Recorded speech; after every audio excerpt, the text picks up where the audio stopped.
Right. अब continue करते हैं अकाउंटिंग फॉर लेबर को आगे इस सेशन में। ठीक है जी। तो क्या बात करनी है अब हमें? पीस वर्क स्कीम के ऊपर।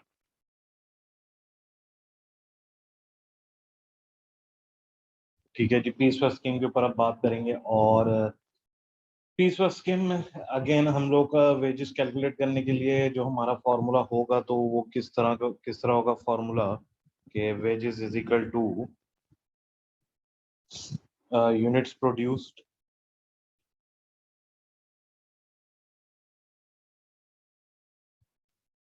मल्टीप्लाई बाय रेट ऑफ पे पर यूनिट।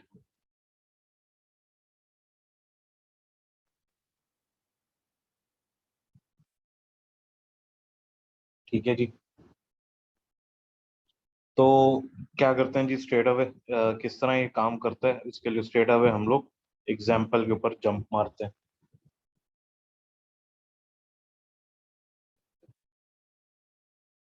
सो आप अपने सामने एग्जांपल दे सकते हो कि एक एम्प्लॉय है, उसको $1 हर यूनिट के ऊपर पे किया जा रहा है और वो 40 आवर्स काम करता है। प्रोडक्शन ओवरहेड जो है एट द रेट ऑफ 2 पर डायरेक्ट लेबर आवर दिए जा रहे हैं। ठीक है। तो जनाब, वीकली प्रोडक्शन यूनिट्स देखें जी, पहले वीक में 40 यूनिट्स हैं। ठीक है। पे आवर्स कितने? 40 हैं। अच्छा जी, ओवरहेड्स कितने आ रहे हैं? ज़रा 2 पर आवर के हिसाब से 80 हो गए। कन्वर्जन कॉस्ट 120 आ गई। ठीक है। अच्छा जी, कन्वर्जन कॉस्ट 120 आ गई। तीसरा 80 प्लस 40 120। ठीक है। तो कन्वर्जन कॉस्ट पर यूनिट कितनी आ गई? 120 divided by number of unit से डिवाइड करते हैं, 3 आ गई। आगे चलें। नेक्स्ट वीक में 50 यूनिट्स बना दिए। पे आवर्स, पे 40 आवर्स। अब यहाँ पे कितने हो गए? कितने पे करे? 50। 50 यूनिट्स बने क्योंकि। ठीक है। ओवरहेड हमारे वही 80। तो कन्वर्जन कॉस्ट कितनी आ गई? 80 प्लस 50 130। 130 डिवाइडेड बाय 50 करें तो कन्वर्जन कॉस्ट पर यूनिट कितनी आ जाएगी? 2.6। नेक्स्ट 60 पे 40 ईयर्स के, लेकिन 60 यूनिट्स बने थे, 60 पर यूनिट के हिसाब से। ओवरहेड्स वही 80। ठीक है। कन्वर्जन कॉस्ट कितना? 140 वो रहेंगे। तो 140 डिवाइडेड बाय 60 कितनी आ गई कन्वर्जन कॉस्ट पर यूनिट? 2.33। फिर 70 और पे कितनी है? 40 आवर्स के हिसाब से 40 आवर्स में अब 70 यूनिट्स बने तो 70। ठीक है। ओवरहेड 80 हो गए। तो कन्वर्जन कॉस्ट कितनी होगी? 150। कितना आ गया? 2.14। तो आउटपुट जब इंक्रीज होता है तो उनकी वेजेस इंक्रीज हो रही हैं और at the same time unit cost जो है वो रिड्यूस हो रही है। ठीक है। तो ये पीस वर्क के लिए नॉर्मल है कि पीस वर्क के लिए अब जनाब ये है कि जी हमेशा जो है एक गारंटीड मिनिमम वेज दी जाती है। ठीक है। सो दैट के जी ऐसा ना हो कि जी अगर काम नहीं हो पाया तो बिल्कुल जीरो नहीं मिलेगी। एक गारंटीड वेज जो है वो लेबर अपने साथ लेके जाएगा। तो इट इज नॉर्मल फॉर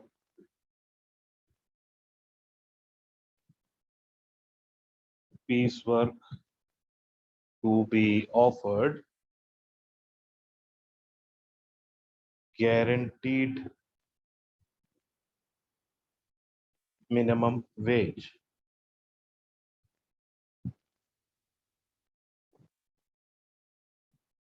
ठीक है।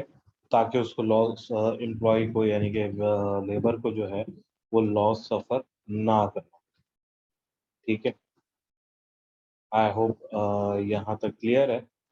अब एक काम करते हैं कि एक और एग्जांपल इसी के ऊपर देखते हैं ताकि मजीद क्लियर हो जाए।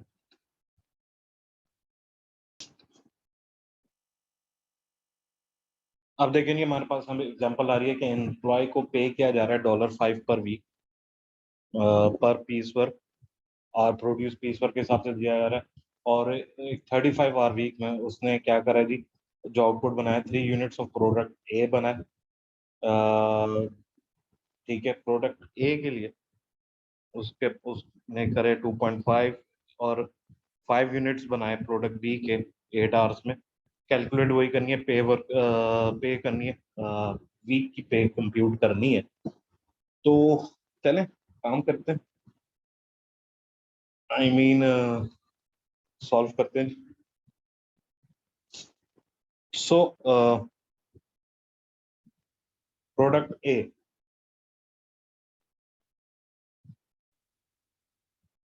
3 into 2.5 आवर्स कितना है, 7.5 आवर्स बने। और प्रोडक्ट बी 5 into 8 आवर्स कितने हो गए, 40, कितना आ गया, 47.5 आवर्स हो गए। तो एम्प्लॉय की पे कितनी हुई, देयरफॉर एम्प्लॉय पे जनाब आपकी हो गई 47.5 इंटू $5, कितने हो गए जी, 237.50 for the week. Simple and easy, I hope अब ये क्लियर है।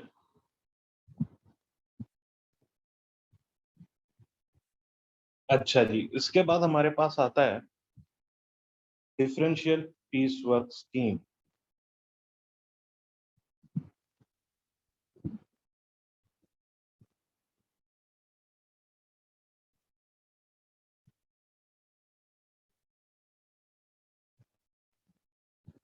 डिफरेंशियल पीस वर्क स्कीम में अगर मैं बात करूं तो क्या जी,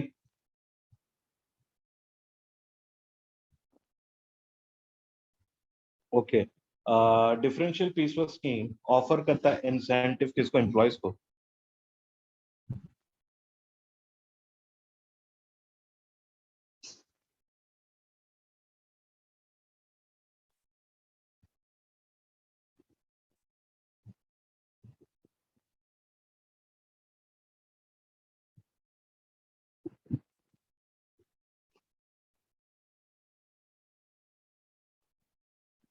ठीक है, एम्प्लॉयज को to increase their output.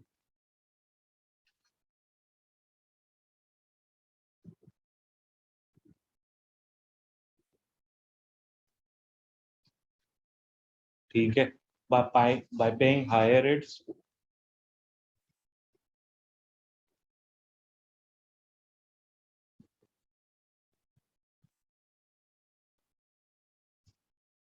For increase level of production.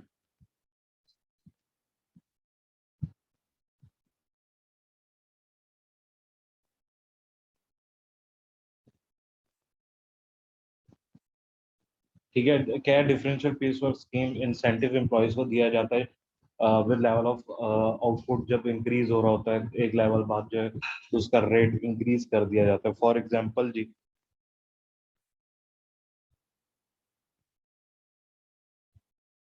For example up to 80 units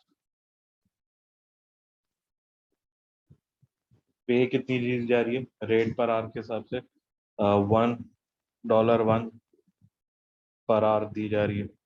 ठीक है, अच्छा जी, 80 to 90 यूनिट्स के दरमियान अगर यूनिट्स बन रहे हैं तो 1.20 पर आवर दी जा रही है वेज। ठीक है, अबव 90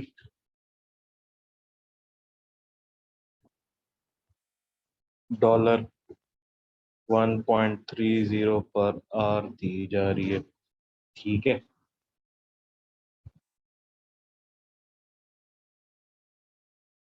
अब यहाँ पे एम्प्लॉयर को जो है ऑब्वियसली यहाँ पे केयरफुल होना होगा कि जी जो इंक्रीज रेट है वो सब यूनिट्स पे, यानी कि 0 to 90 पे अप्लाई हो रहा होगा या सिर्फ इंक्रीज यूनिट्स पे हो रहा होगा। तो ये जो एम्प्लॉय कह रहा होगा उसके हिसाब से आप करोगे, ठीक है। अच्छा जी, अब इसकी समरी अगर बात करें, इसको जरा समराइज करें, तो इसके एक तरह से क्या वो है कि जी एम्प्लॉयर जो है, इसमें जो है ज़रा एक पॉपुलैरिटी आ जाती है, लेबर जो है वो ज़्यादा मोटिवेटेड होगा, और एम्प्लॉयर्स इसको ओकेजनली ही यूज़ कर रहे होते हैं पे लेवल्स को इंक्रीज करने के लिए। और ये जो है एम्प्लॉयज़ को ड्राइव करता है, मोटिवेट करता है कि जी वो ज़्यादा मेहनत से काम करें, ज़्यादा मोटिवेटेड काम करें, ताकि उनकी वेजेस इंक्रीज। अच्छा जी, मजीद आगे बढ़ते हैं और बोनस इंसेंट, फिर अगली स्कीम के ऊपर बात करते हैं। अगली स्कीम हमारी कौन सी है? Bonus incentive scheme.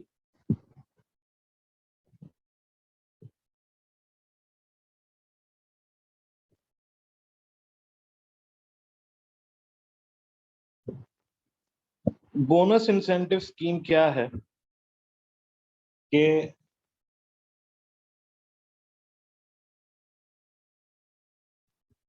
अच्छा, बोनस आपको पता ही है कि जी एक्स्ट्रा अमाउंट वगैरह जो पे कर रहे हैं उसको कहते हैं बोनस। जो है वो इंट्रोड्यूस क्यों कराया गया? बोनस और इंट्रोड्यूस, पहली बात,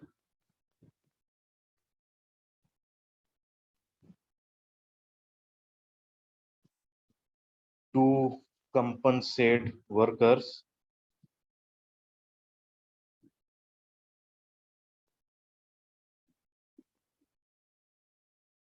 paid under a time based system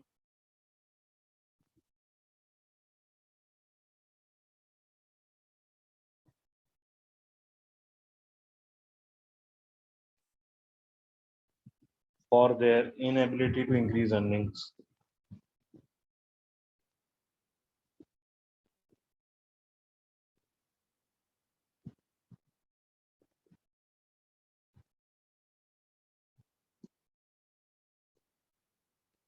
by working more efficiently। ठीक है, अब ऐसे वर्कर्स जिनके लिए भाई पर यूनिट वेजेस वगैरह नहीं हो सकती, जैसे कि जी ऐसा एम्प्लॉय जो कि प्रोडक्शन वगैरह में इन्वॉल्व नहीं है, ठीक है, तो अब वो पर यूनिट के हिसाब से तो अपनी वेज नहीं बना सकता। तो ऐसे एम्प्लॉयज को कंपनसेट करने के लिए बोनस लेकर आया गया। अब बोनस जो है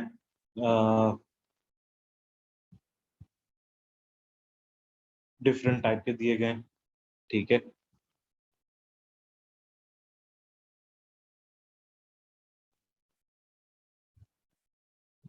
वेरियस टाइप्स ऑफ इंसेंटिव्स और बोनस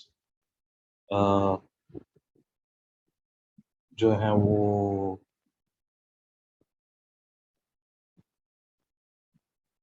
इंट्रोड्यूस किए गए, डिवाइस किए गए, ताकि इंकरेज किया जा सके इसको, एम्प्लॉय, ठीक है। अच्छा जी, अब क्या इसकी करेक्टरिस्टिक्स क्या हो सकती हैं?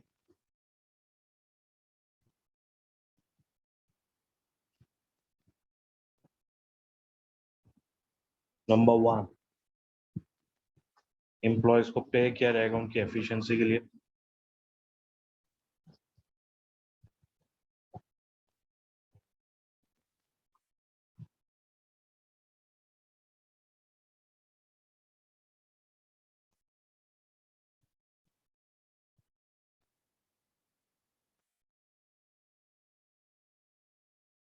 The profits arising from productivity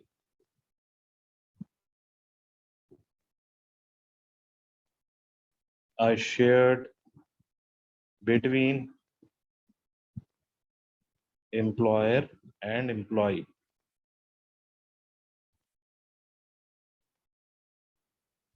ताकि एम्प्लॉयर और एम्प्लॉय के दरमियान इसको शेयर किया जा सके।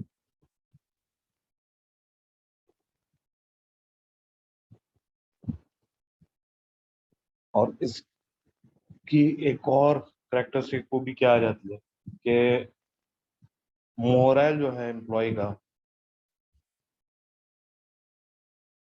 वो मोस्ट लाइकली है कि जी इंक्रीज हो जाएगा।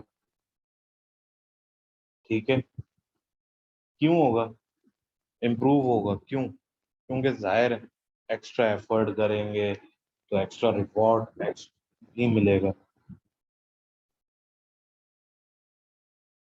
अच्छा जी।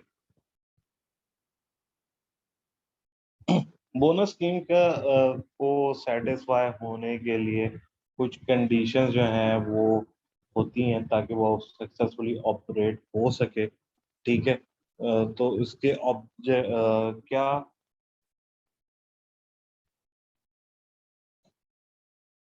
तो भाई बात आ जाती है कि बोनस स्कीम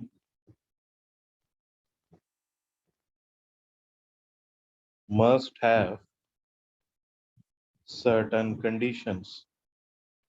ठीक है, अच्छा जी, अब उसकी कंडीशंस क्या हो सकती हैं? नंबर वन, ऑब्जेक्टिव्स क्लियरली बताए जाए, भाई क्या ऑब्जेक्टिव्स हैं। ठीक है, और क्या होगा, रूल्स एंड कंडीशंस क्लियरली बताए जाए, और क्या होगा, आ,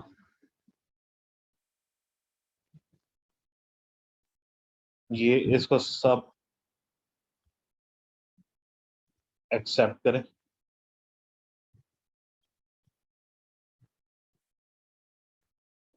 अच्छा जी,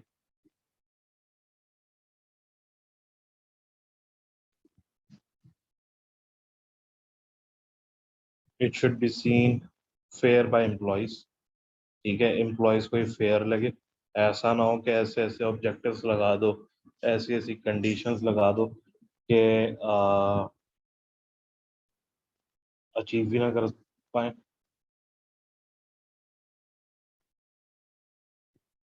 only those employees who make extra effort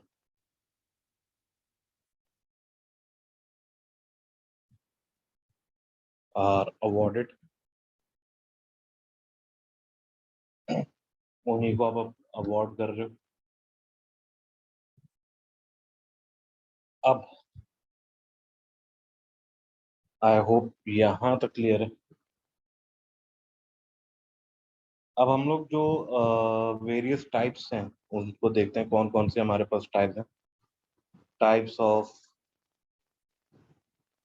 incentive schemes, उनको देखते हैं जी हमारे पास कौन कौन सी हैं। पहले हमारे पास है हाई डे रेट सिस्टम। पहला, हाई डे रेट सिस्टम। ठीक है, सेकंड हमारे पास क्या है जी, profit sharing scheme.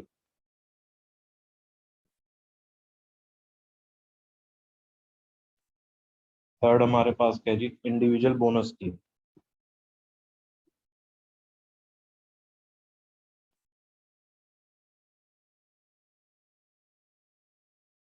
Number four हमारे पास क्या है जी, ग्रुप बोनस स्कीम।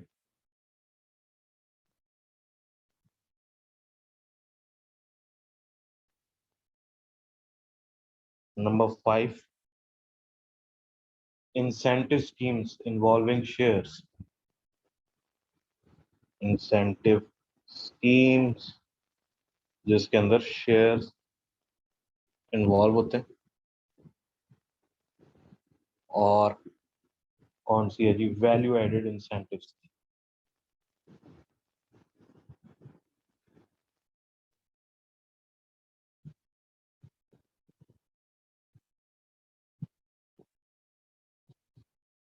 सो एक एक करके अब सबको डिस्कस करते हैं। और सबसे पहले इसी में हमारे पास क्या आ जाता है,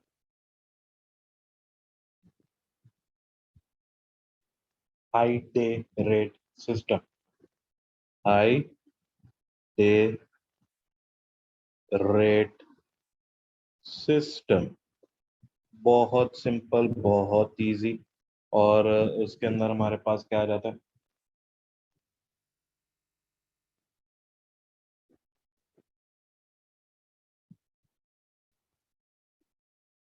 हाई डे रेट सिस्टम क्या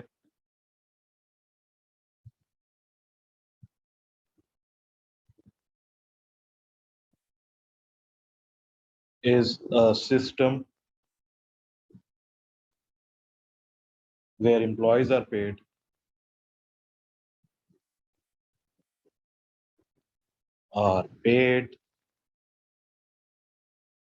a high hourly wage rate, a high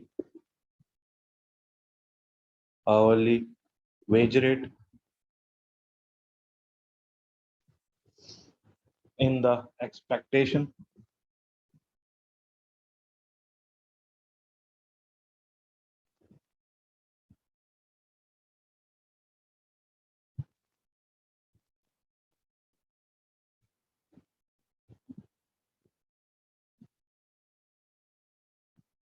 that they will work more efficiently. ठीक है। अच्छा, हाई डे रेट सिस्टम क्या है, जहाँ पे एम्प्लॉयज को जो है हायर अर्ली वेज रेट मिल रहा होगा इसी एक्सपेक्टेशन में कि जी उनको वो ज़्यादा एफिशिएंटली काम करेंगे देन अ सिमिलर एम्प्लॉयज जो कि दूसरी कंपनी में होंगे। ठीक है, तो वो इनको जो है मोटिवेट करेगा। अब इसके ऊपर ये काम किस तरह करते हैं जी, इसके ऊपर हम लोग क्या करेंगे, अगेन एक एग्जाम्पल देखते हैं इसके लिए। तो आइए,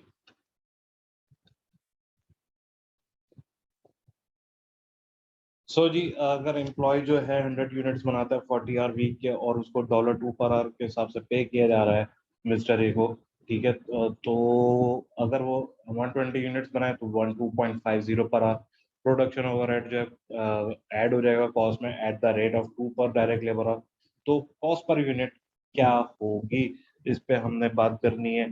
तो आइए देखते हैं इसको भी। Number one, A, cost per unit of output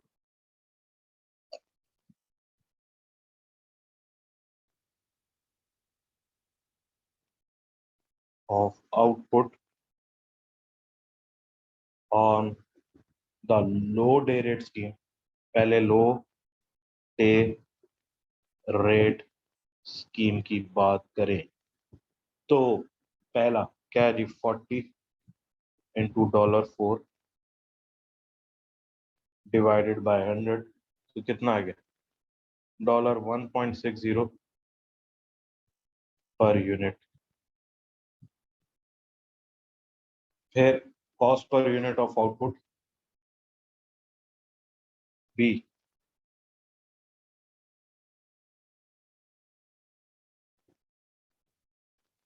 of output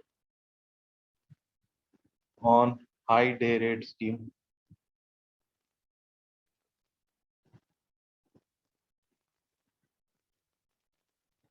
40 into 4.50 divided by 120, कितना आ रहेगा, 1.50 पर यूनिट के हिसाब से ये आ जाएगा। ठीक है, अब इसकी हाई डे रेट स्कीम की हमारी एडवांटेजेस क्या है जनाब, एडवांटेजेस क्या है। पहले, पहला सिंपल टू कैलकुलेट है भाई, देख ही लिया आपने, सिंपल टू कैलकुलेट हो गया। दूसरा, गारंटी करता है एम्प्लॉयज को कंसिस्टेंटली हाई वेज।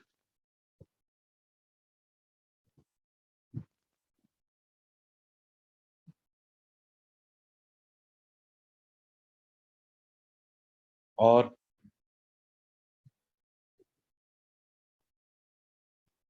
अब सॉरी, नेक्स्ट हमारे पास आएंगे डिसएडवांटेजेस। डिसएडवांटेजेस क्या है,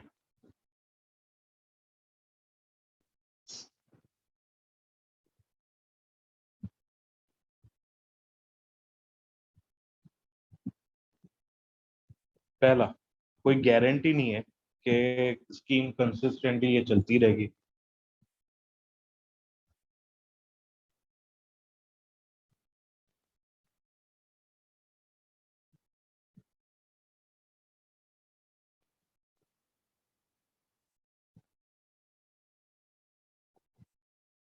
और जी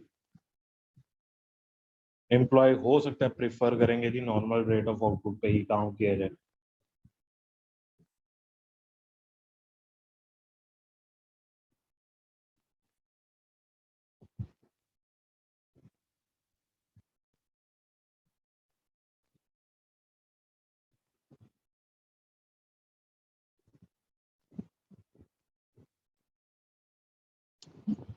ठीक है जी, आई होप यहाँ तक क्लियर है। आप आगे चलते हैं और अब बात करेंगे हम लोग इस पे इंडिविजुअल बोनस स्कीम पे।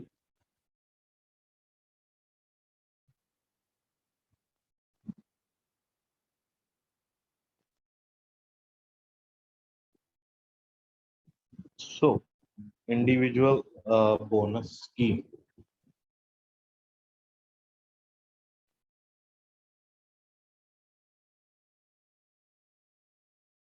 पहली बात बोनस स्कीम क्या है? रेम्युनरेशन स्कीम है जहाँ पे इंडिविजुअल एम्प्लॉयज जो है क्वालिफाई होते हैं बोनस के लिए, अपनी बेसिक वेज के अलावा उनको कुछ पे किया जाता है, और हर बंदे का बोनस जो है वो सेपरेटली कैलकुलेट होता है। ठीक है, individual bonus scheme is a remuneration scheme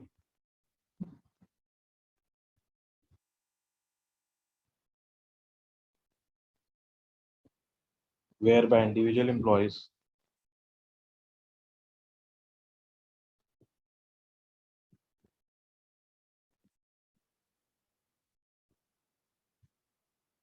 qualify for a bonus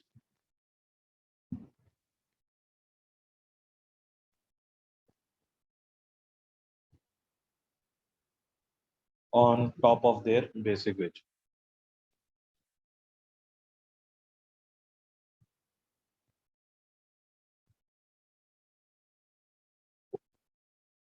ठीक है,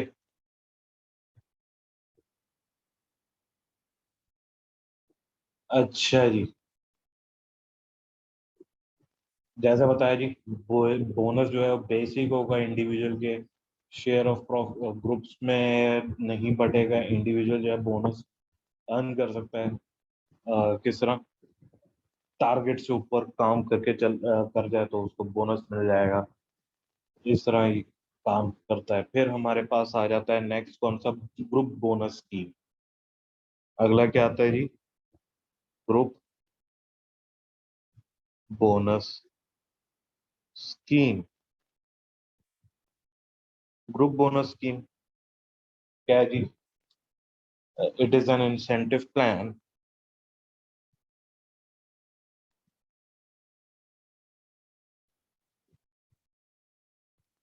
which is related to the output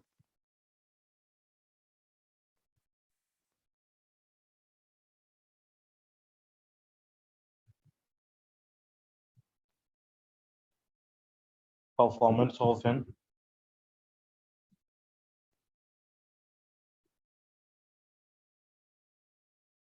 entire group। अच्छा जी, अब ग्रुप बोनस स्कीम जो है वो इंसेंटिव प्लान होता है जो कि रिलेटेड होता है पूरे ग्रुप, अगर जो है वो अबव द टारगेट परफॉर्म कर जाए। कभी ये ग्रुप ऑफ वर्कर्स होते हैं इसके अंदर इन्वॉल्व, कभी डिपार्टमेंट, या कभी इवन होल फैक्ट्री। अब ये डिपेंडेंट कर होता है ऑन द ऑर्गेनाइजेशन, क्या कहना चाहिए, पॉलिसीज पे। ठीक है, इसकी भी कुछ एडवांटेजेस हैं, कुछ डिसएडवांटेजेस हैं।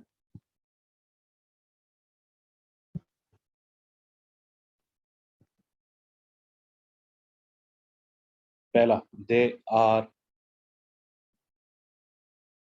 easier to administer। Number two, इसको एडमिनिस्टर करना आसान है जी, हर बंदे का अलग अलग नहीं करना होगा, ग्रुप का एक साथ हो जाएगा।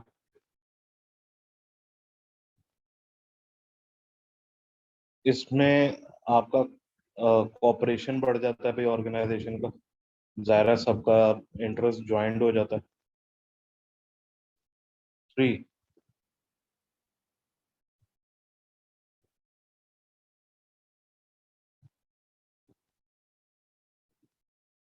दे have been found to reduce accidents. इनकी वजह से एक्सीडेंट्स काफी कम हुए हैं। ये एक रिसर्च है, ठीक है, जो स्पॉइलेज वगैरह के वो चांसेस कम हुए हैं। फिर हमारे पास इसकी कुछ अब क्या आ जाती हैं, डिसएडवांटेजेस आ जाती हैं। डिसएडवांटेजेस बहुत वो हैं, मतलब एक डिसएडवांटेज क्या है जी, लो एफिशिएंसी स्टैंडर्ड्स हो जाते हैं सर, कि जी लोग जो हैं वो डीमोटिवेट हो जाते हैं कि जी ग्रुप के साथ मिला के क्यों करा है, मेरी मेरी परफॉर्मेंस के हिसाब से क्यों नहीं है। फिर individuals clash due to others slow performance. दूसरा बंदा स्लो परफॉर्म कर रहा है तो बाकी जो है उसे फटा करेंगे, लड़ाई करेंगे। ये सिनेरियोस होते हैं इसके अंदर। आई होप यहाँ तक क्लियर है। और यहाँ पे इस वीडियो में यहीं तक रखेंगे। अब आगे फिर लेबर कॉस्ट वगैरह किस तरह रिकॉर्ड करनी है, इसके ऊपर जो है वो नेक्स्ट वीडियो में फिर बात होगी। ठीक है जी।